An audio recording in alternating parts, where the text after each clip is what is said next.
Hola, saludos cordiales de quien les habla, Cristian Santos, colaborador del inversorinquieto.es y banquero privado de Ambank. En el podcast de hoy quería hacerles una reflexión importante, dado que nos encontramos en Navidad. Se ha celebrado el tradicional sorteo de la Lotería de Navidad y próximamente tendremos el otro importante sorteo de la Navidad, de lotería, que es el sorteo del Niño el Día de Reyes. Quería hacerles una reflexión de qué se puede hacer o cómo podemos optimizar a lo largo del tiempo los premios ganados en este tipo de juegos. ¿Por qué? Pues porque hay muchas personas que ganan el premio y de repente se encuentran con que no tienen ese dinero, lo han gastado sin darse cuenta, ¿no? Con lo cual conviene hacer una reflexión importante para todos aquellos españoles que puedan haber sido agraciados en el sorteo del pasado día 22 o puedan ser agraciados en sorteos precedentes. ¿Por qué? Porque en el sorteo de Navidad, por ejemplo, si se hubieran vendido todos los décimos, hubiera habido 1.930 afortunados que han visto, de hecho, incrementados su patrimonio, si es el gordo, en 328.000 euros. Los 72.000 euros restantes hasta los 400.000 que toca en el premio máximo de esa lotería de Navidad corresponden al impuesto que se lleva Hacienda. Pasado todo este entusiasmo inicial, ¿qué hay que plantearse? Pues qué hacer con todo ese dinero y qué destino le vamos a dar.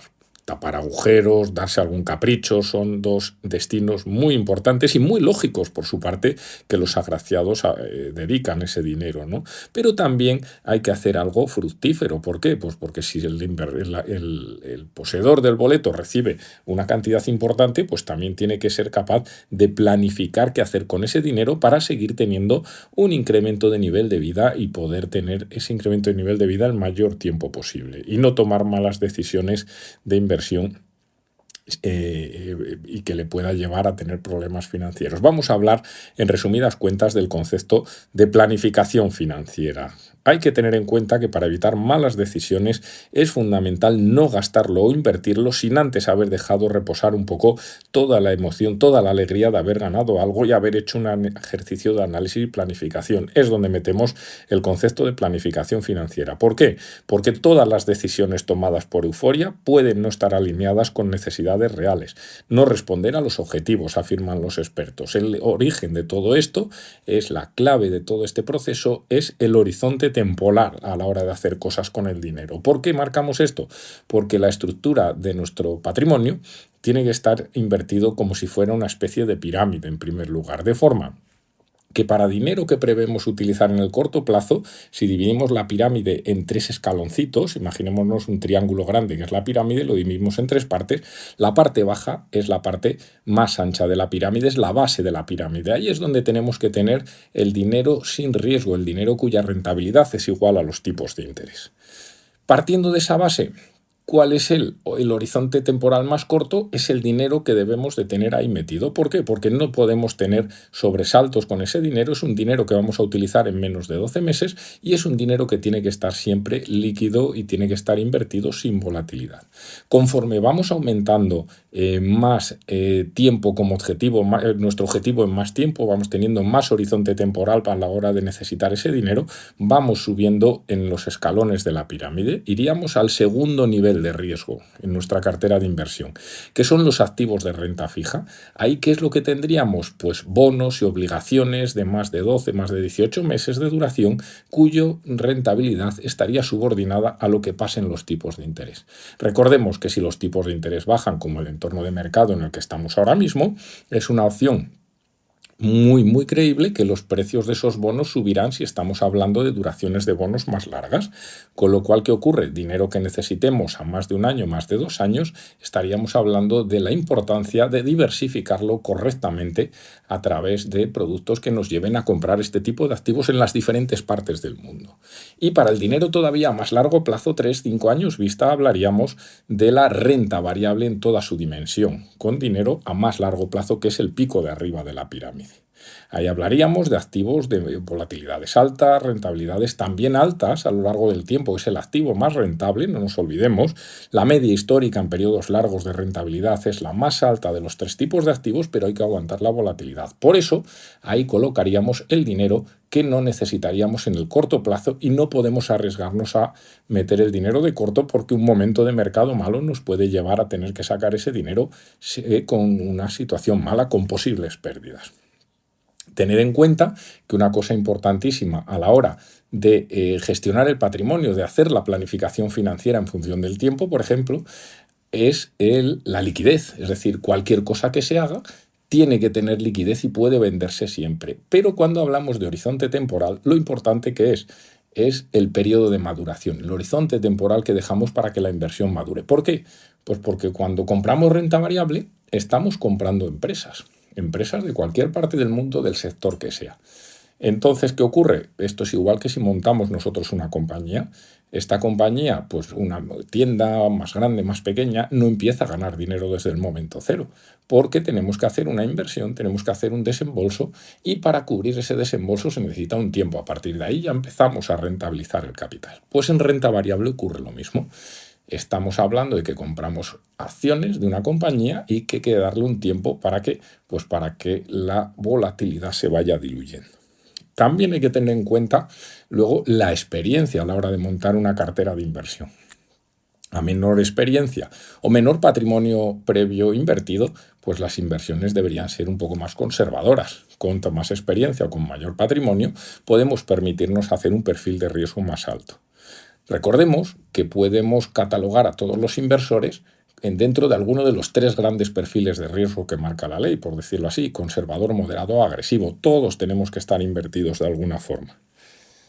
Por ejemplo, el plan de inversión para perfiles más conservadores y con menos experiencia, pues iría a la parte baja de la pirámide: activos a corto, activos monetarios, renta fija a corto.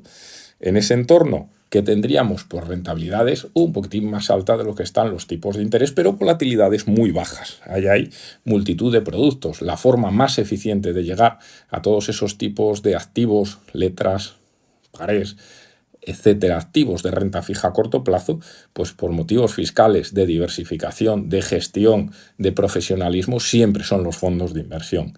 Habría que buscar en cada perfil de riesgo las mejores gestoras que nos cubran los activos financieros que querramos adquirir para nuestro perfil de inversor, para nuestra experiencia y para nuestro horizonte temporal. Si vamos teniendo más experiencia y vamos diversificando algo en renta variable y en otro tipo de activos, seleccionaríamos en forma de bono segundo perfil para inversores que tienen un poquito más de experiencia o patrimonio previo. Es decir, iríamos, y un horizonte temporal más largo, iríamos hablando de activos más agresivos, también accesibles a través de fondos de inversión. ¿Por qué? Porque cogemos un gestor profesional de un producto bien gestionado, comisiones atractivas y una rentabilidad futura y una cartera muy lógica de acuerdo a cómo esté el mercado. Importante la independencia, el poder movernos entre todos los activos financieros, entre todos los productos de inversión del mercado, todos los fondos de inversión.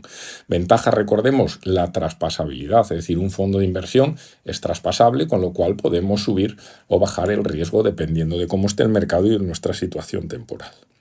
Teniendo en cuenta esto, que hay que hablar de que luego necesitamos un banquero que nos guíe, nos construya la cartera y que tenga un buen equipo de economistas por detrás para marcar una estrategia de inversión.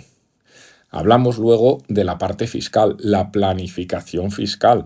Es decir, hay que decidirse entre productos de acumulación o productos de distribución a la hora de rentabilizar el dinero de la lotería o de cualquier activo financiero, ¿no?